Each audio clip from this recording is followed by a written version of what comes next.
حکومت اور P T I کے درمیان جاری سیاسی کشمکش پر بات کرنے کے لیے آج ہمارے ساتھ موجود ہیں وفاقی وزیر اطلاعات اور نشریات محترم جناب پرویز رشید صاحب، اور ان کے ساتھ تشریف رکھتی ہیں پی ٹی آئی کی ترجمان محترمہ شیریں مظاہری صاحبہ۔ السلام علیکم جنید صاحب۔ وعلیکم السلام، بہت شکریہ، آج آپ پہلی بار ہمارے شو میں تشریف لائیں مظاہری صاحبہ۔ اصل میں آپ نے بلایا ہی پہلی بار ہے، جب بھی چینل والے بلاتے ہیں میں چلی جاتی ہوں، آپ نے آج پہلی بار بلایا ہے تو میں آ گئی ہوں۔ جنید صاحب، میں بھی آپ کو شکریہ کہنا چاہتا تھا کہ آپ نے محترمہ کو اپنے پروگرام میں بلایا۔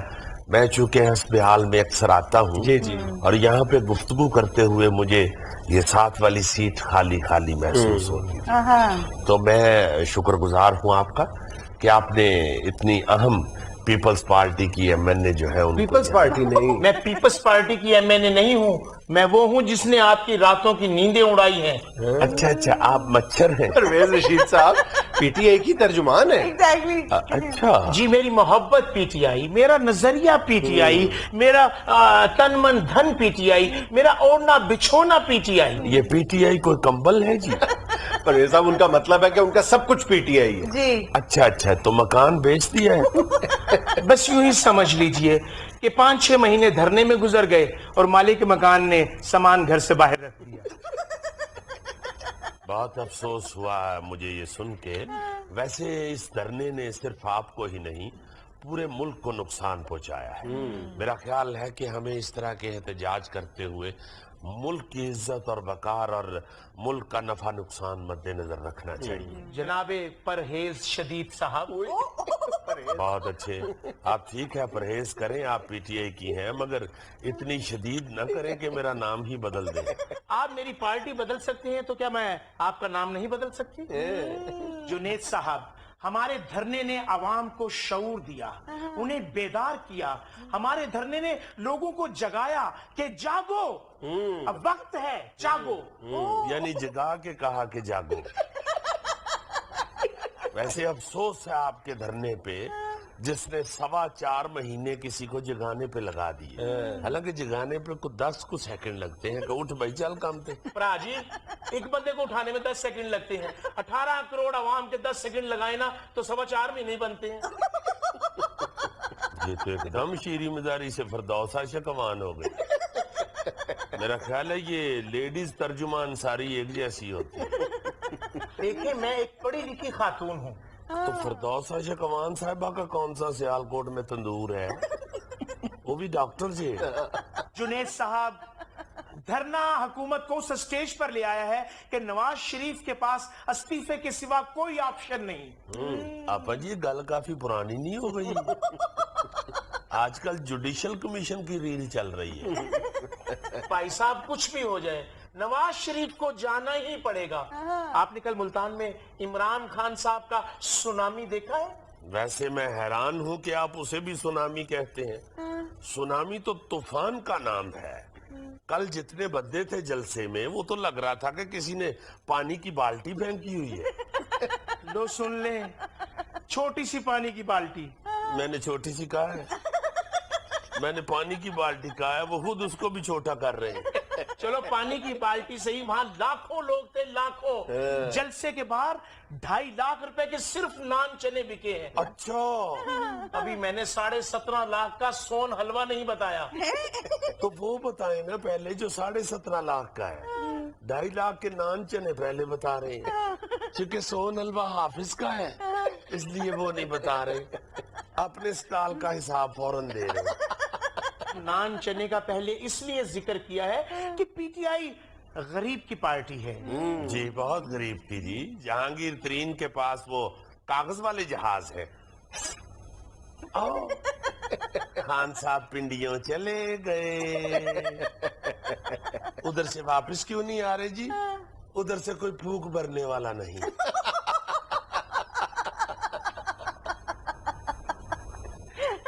مختصراً میں صرف اتنا عرض کرنا چاہتا ہوں جنید صاحب کہ ملک ہمارا جو ہے وہ ترقی کی راہ پہ گامزن ہو چکا ہے۔ چٹا چوٹ۔ باہر کے جو بزنس مین ہیں انہوں نے یہاں پہ انویسٹمنٹ شروع کر دی ہے۔ بالکل غلط۔ اور اللہ تعالیٰ کے فضل و کرم سے آپ دیکھیے گا کہ اور چند مہینوں کی بات ہے، یہاں پہ یہ لوڈ شیڈنگ والا مسئلہ بھی حل ہو جائے گا۔ کتوں वैसे तो आपने महसूस किया होगा कि पिछले चंद बरसों से अब भी हालत बेहतर है बिजली की, तो गलत बात कर रहे हैं। मगर इंशाअल्लाह ताला और चंद सालों के अंदर ये लोड शेडिंग का लफ्ज भी लोगों को याद नहीं रहेगा। सारी बात ही गलत की है। इस तरह की खवातीन तंदूर पे भी ऐसे ही मुतक्का लगा के बैठी होती, रोटी सफेद रह जाए तो ब्राउन की जिद कर रही होती है, अगर वो ब्राउन कर दे बेचारी तो लड़ने लग जाती है कि जला दी है। डॉक्टर के क्लिनिक पे हो तो वहां भी लड़ रही होती है, रेडी माई अंदर गई है मेरे बाद आई सी। कपड़े वाली दुकान पे दुकानदार से लड़ रही होती है, मैं 5000 का नोट देता सी, वो बेचारा कस्में उठा रहा होता है जी 1000 का देता है, नहीं तू गला खोल मैं 5 का देता है। फिर जो गला खोल ले तो फिर चुप करके घर चलिए जाए। जुनेद साहब करने को झुकते मैं भी कर सकती हूँ, लेकिन मैं एक पढ़ी लिखी खातून हूँ, वरना कहने को मैं भी ये कह सकती हूँ कि ऐसे बुजुर्ग शीशे में मूछें ठीक करते हुए अपना ऊपर वाला होंठ काट लेते और अपनी डब्बी में से सिगरेट निकाल के साथ वाले को कहते हैं यार जरा मेरा होंठ कटा हुआ, ये जरा सिगरेट पी लेना। साहब जवाब देना। मैं इनको क्या जवाब दूं, असल में इनको आवाम ने जवाब दे दिया है जिसकी वजह से ये गुस्से में है। जुनेद साहब इनसे जवाब ना मांगे, इस्तीफा मांगे। आपा जी आप हमसे इस्तीफा ना मांगे, कौम से माफी मांगे। जो 4 महीने आपने और ताहिरुल कादरी साहब ने इस्लामाबाद में सर्कस के फटे लगा के कौम का टाइम जाया किया। जुनेद इस्तीफा मांगे। इनको बात का जवाब ना आए तो फिर ये एंकर की फुफो बन जाती है। मैं क्यों इस्तीफा मांगू, आप लोग मांगे ना। ये सानू नहीं दे रहे थे, असी हथी पै जाइए। जुनैद साहब मैं समझता हूँ कि सारी कौम को मियां नवाज शरीफ साहब का शुक्रिया अदा करना चाहिए कि मियां साहब ने पूरे मुल्क को मुश्किल से निकाल के तरक्की की राह पे गामजन कर दिया। मैं तो सिर्फ ये समझती हूँ कि पाकिस्तान के हर मसले की चाबी सिर्फ इमरान खान साहब के पास है। ते खान साहब वो चाबी केपीके च क्यों नहीं पिलांदे? केपीके दे जंदरे च किसी ने एल्फी पाती है जी। सीधा ना हो जाए रशीद, बात अगर सियासी है तो सियासी अंदाज में किया करो। ये सियासी अंदाज था। ओए आई जी, ओए मियां नवाज शरीफ, असल में आपका अंदाज सियासी नहीं रहता। जब आप सियासी अंदाज छोड़ते हैं तो फिर सानू जुगता करनियां पैंदी। वैसे धरने के दौरान खान साहब का अंदाज भी बहुत जारहाना था, ये जोश दिलाने के लिए। मुझे धरने से याद आया जब वहां पे लाठीचार्ज शुरू हुआ था तो आप भाग क्यों गई थी? मुझ पर तशद्दुद हुआ। आप पर तशद्दुद नहीं हुआ था, आपकी गाड़ी पर पुलिस वालों ने लाठियां बरसाई थी। देखे जुनेद साहब, जदों 72 लाख दी गड्डी ते डंडा वजे ते दर्द ते मालक नहीं होनी है ना।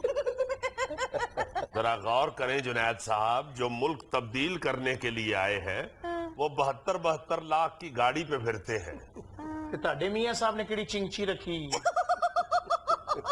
चिंची पे ही तो आपको गुस्सा है। जब से चिंची वाले यहाँ से होके गए हैं आप उस वक्त से परेशान हैं। जुनैद साहब असल में जब से चाइना के सदर ने यहाँ आके मुआहदे किए इन्हें पता चल गया है कि अब इस मुल्क में तरक्की ही तरक्की है और वो तरक्की इनको हजम नहीं हो रही। बस जब से चाइना का सदर होके गया है इन्हें हर मसले का हल चाइना का सदर ही लगता है।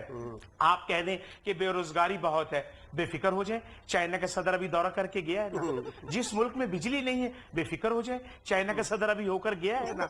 नारोवाल दी फुफी पौड़ियां तो डिग पई है, बेफिक्र हो जाए, चाइना का सदर होके गया है ना। चाइना का सदर ना होया पिंड दा वो हकीम हो गया जिहदे कोल हर मर्ज दी इको ही फकी है। वैसे मैं माफी चाहता हूँ, बाकी बात आपकी छोड़े। ये जो आपने कहा कि नारोवाल वाली फूफी पौड़ियां तो डिग पई है जी, बेफिक्र हो जाए। हम क्यों बेफिक्र हो जाए? फूफी के गिरने पे सिर्फ फूफा बेफिक्र हो।